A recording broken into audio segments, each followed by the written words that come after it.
Hi, this is George Alger, and welcome to another segment of Our Ventura TV. Today's guest expert is Bret Bradley, who is an accomplished local music producer here in Ventura County. Welcome, Bret. Nice to be here. So, Bret, why don't you highlight some of the accomplishments that you've attained already as a music producer? Well, I was signed to my first label last year, and since then I've had 4 releases come out across Beatport and iTunes and all those different, online stores for selling the music digitally. And I've charted on the Beatport charts with every one of the 4 tracks that have been out so far. So it's been the highlight of my career so far. Well done.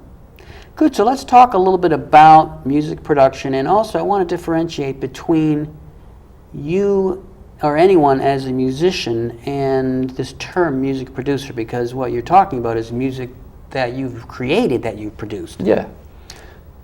Well, nowadays, I feel like the two terms are almost interchangeable. Music producers in the electronic industry, which is what I'm in, them and artists are pretty much interchangeable. Those two words. They make their own music. They play all the instruments, do all the recording, do the mixing, the mastering, pretty much everything from start to finish. Wow, so would you say that most modern recording artists are producers? At least the ones in the electronic genre. The pop genre is very different. Popular music is a totally different set of things. There you've got a team of writers that usually have nothing to do with the artists themselves, writing all of the lyrics. And then they bring that over to a music producer who just makes the music and puts everything together. And then they shop it out to different artists, and then someone puts a bid in on it, and they come in and record the vocal part of it. It's already been written. It's all prepackaged, ready to go. Okay, so in terms of the electronic genre, speak a little bit about what, more specifically, a music producer is or does, or the activities of such. Well, you pretty much are composing, first off, composing the chord structure or the bass melody, some hook that you come up with, and then either putting it down with recording something, playing guitar or another instrument, or you're putting it down in MIDI form, which is an electronic set of notes, keys from keyboard that basically can be interpreted as different notes, and then they can be recorded on the computer. And MIDIs go back to, seems like the 70s, is that correct? Oh yeah, it goes way back. It's been pretty much the standard for that, and I think it will be for a long time. Okay, so it's very much integral in terms of electronic music, regardless of the Essential, okay. Absolutely 100% essential. Okay, so cool, go on. And so you start off, recording some MIDI ideas and putting things down.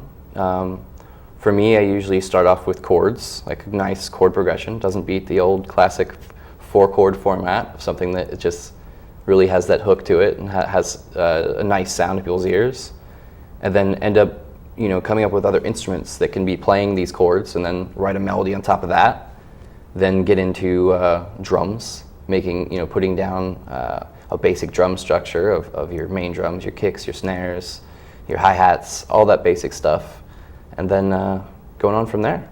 So from what you're saying, I would equate a lot of your activities with composition, because let's say a classical composer is going to be not laying them down as tracks per se, but however he does it, he's going to be envisioning all these different elements together. Yes. Okay, so if I have this correct, there's a great correlation between simply being a composer and a music producer. Mm-hmm. A lot of times you're doing both at the same time, composing as you go along, and that's what ends up on the track in the end. Using MIDI or electronic instruments on the computer, you could be writing the music as you go. You don't actually have to record it. It's in the computer, you know what I mean? It's already ready to go, so you write it as you go along, and that's what people end up hearing when they hear the song at the very end. It's stuff that you've just you don't have to actually take the step to record it and then make sure the recording's clean and then go through and do all that unless you're recording a live instrument or vocals. So that brings up an interesting point. Is the music, and let's just say not just your music, but in the electronic genre, is the music primarily all pre-recorded and you're assembling it, or do you use live instruments? Use a lot of live instruments for smaller parts. Layers. You know, it depends on the producer, it depends on the artist, you know, like what exactly they want to go into the track, how much organic versus how much synthetic material you want to use. And the line is definitely blurred. A lot of the stuff I use would be like the real violins that are recorded, but they're put together in a sampler. So you're playing a keyboard, and then you could be playing a violin or any number of more intricate instruments that you couldn't necessarily get your hands on. World instruments, you know, pianos, full string sections, full orchestras even, like controlling every single bit of it. Played live at your fingertips, but you know, it's instruments you don't actually have to have the money to record and the setup to record. You know, most people can't afford a, you know, $500,000 violin or something like that, but you can play one like that, and it's a lot of fun. So it's kind of freeing in that anyone with the, let's say, the technical capacity and the creative ability can put together music. Oh yeah, anyone can do it. Anyone can learn to do it, especially if they're there with someone that knows what they're doing to start them off. Like, you can do amazing things and teach people amazing things very, very quickly. I've seen it myself where I've sat down with people and then within maybe 5-10 minutes they're making something that's just awesome with a little bit of direction. Nice. Now let's talk about the live presentation of this type of music. Okay. And I mean, obviously to frame it, you know, for as long as time has existed, people have performed music in front of people, and it's a wonderful cultural experience. In recent decades, of course, live music has included more electronic things, and sometimes as an audience member, you don't necessarily know what's live and what's being recorded. But you're actually talking about something where everything is recorded. Yeah. So what does this mean in terms of a live performance? Well, it's definitely a good question. I think it's one a lot of people ask because they're not sure how you would take something that's already done, tracks that you've already put together ahead of time, and play them live. But this is done in many different ways, depending on the artist's preferences, what kind of a live show they want to put together. One of the main things that people do is simply to DJ the material, where you take, you know, one track that you've made and you then blend it in and combine it with parts of tracks from other people or other tracks that you have or other sampled instruments or something like that, and put together, you know, or you can put together a rather impressive live show with just doing that, from one track to another, just back and forth. Now, when you do live shows, correct? Yes. Okay, so when you're doing a live show, is it identical to last night's show if you're doing several shows in a row? No, I'd say some artists do that. It's not uncommon or unheard of to have like a set that pretty much stays the same from day to day. You know, it's a set of songs that you play, and it just like it works well together. So people do it in different locations and different places.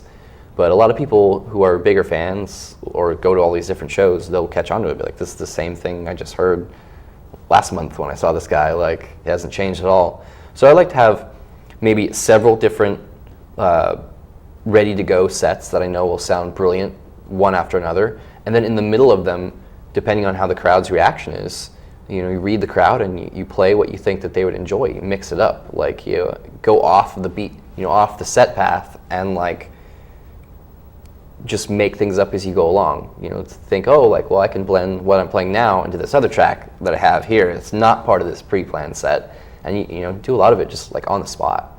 Good, and that was the point I was actually getting at. And just to be really clear, it's actually improvised. Is that Yes. Okay, so it's a true live experience. You know, for instance, I've been to many, many concerts in the past, and even if it's listening to a band I'm very familiar with, I prefer to hear songs that aren't the way it's on the record, all right? Yeah. So in this situation, a person could go and listen to you on a number of times and actually conceivably get different shows each time, not only sequentially, but actually different music. Yeah, there's a lot of interesting ways that can be done. A lot of artists will make something called VIP mixes of a track. So if you have a lot of fans that are very familiar with a couple of songs you've done, you go through and you make a special version that like completely alters what they're used to hearing. Maybe it sounds the same at the beginning, but by the time the track drops and gets really, really big and heavy, everything has changed around. Like you've made maybe little tweaks or like major ones. And that's like a special version of your track that doesn't get released or sold to other people, but they have to come see you live to hear this like altered version. And like I know a lot of fans that like their favorite versions of tracks are like VIPs that they definitely want to get their hands on. Cool. Now, for folks who don't know, what can you describe electronic music as a genre and how it fits into, let's call it, the popular music world?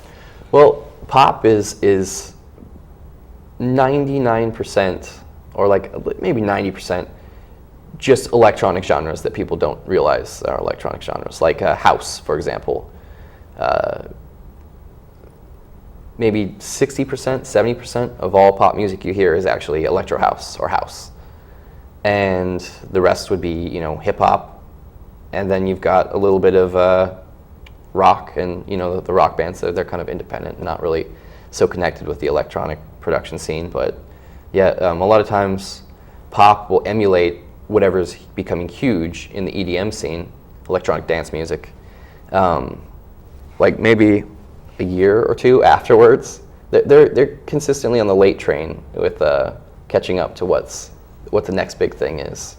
So would it be fair to characterize electronic music in general as, I don't know, being a more avant-garde type of music? Absolutely. We tend to push the limits and experiment with new things. And in the pop industry, it's all about making money. So they want to make sure that something has become a success, and it can become a success for a while before they attempt to go in that direction. So like people that are in the electronic scene tend to just make whatever they want. And then if it gets signed or if it gets put out or they play it live and it goes over well, it goes over well. You could make a new subgenre, a new genre, like the day before you play a show, and then play it for all these people and it goes over great, and no one's ever heard anything like that before. That would never happen with pop. It's all about finances with that type of thing. Okay. Well, we're kind of starting to wind down near the end of the show here, but can you tell me what is the main demographic or the listenership? What are the ages, the kind of people that would, you know, mostly buy electronic music? They're actually all over the place. You'd be quite surprised. I mean, I have 60-year-old fans and 13-year-old fans. So generally somewhere between the ages of 10 and death would be the most common demographic. It's surprising. Well, that is fascinating to me, because the question I was leading up to was this. I consider electronic music to be a genre, although perhaps changed significantly over the years. It's been around for decades, all right? I don't know if the electronic music that I envision in my mind, or that I've listened to for over the years, is anything like what you're referring to, but I just know the term has carried forward. So in terms of how it's evolved over the years, can you sort of characterize that evolution? Well, now, other than being it's not even a genre anymore. It's like a collection of genres. Like hip-hop is essentially a form of electronic music. Hip-hop, dubstep, drumstep, glitch hop, drum and bass, house, electro house. There's a ton of them, and there's a ton I didn't even mention. That the list would be too long to mention here all at the same time. And each one of those genres has established itself like in a huge way over the time period. So it's definitely evolved into having not just being one scene, but having like 100 different scenes within the umbrella term of electronic or EDM music. All right. Well, we're out of time here, so let me get a website address for people to find out more. And if you have a sort of very brief summating message that you'd like to convey to the viewers, let me know. Well, the easiest way to reach me would probably be on Twitter, at Serenity_music.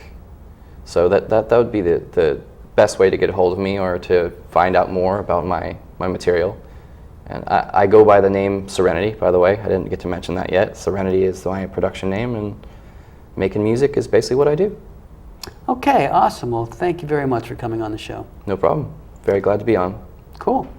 This is George Alger signing off for this segment of Our Ventura TV, until we meet again.